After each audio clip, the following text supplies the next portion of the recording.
एक गांव में मोहन नाम का किसान रहता था। इस दुनिया में वह बहुत गरीब था। उसके पास एक बहुत छोटा खेत था। उस छोटे से खेत में ही वह खेती करता था। वह जैसे तैसे अपने खेत में काम करता और मजदूरी करके अपना घर चला रहा था। एक दिन भयंकर गर्मी पड़ रही थी, फिर भी किसान रोजाना की तरह ही खेत में काम कर रहा था। उसे बहुत पसीना हो रहा था, फिर भी वो खेत में हल चला रहा था। उस दौरान खेत में जुताई करते वक्त हल के नीचे से एक लकड़ी का बक्सा निकला। उस किसान ने धीरे से बक्से को निकाला। वह कुछ समझ नहीं पाया कि इस बक्से में क्या है। केवल उसने बक्से को उठाकर खेत के बाहर मेड़ पर रखा दिया।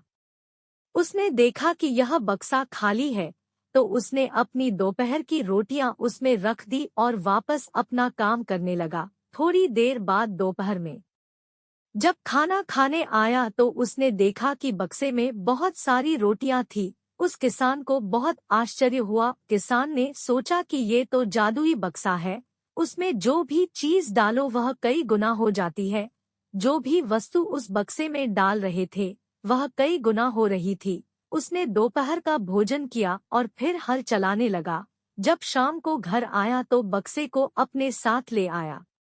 आज वह किसान बहुत खुश था, क्योंकि उसे लग रहा था कि शायद अब उसकी गरीबी दूर हो सकती है।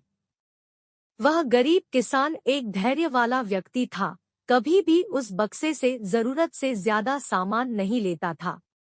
कुछ दिनों बाद उस बक्से के बारे में गांव के जमींदार को पता चला। वह जमींदार एक लालची व्यक्ति था। उसने सोचा, मेरे जमींदारी में किसी भी जादुई वस्तु पर तो मेरा अधिकार होगा।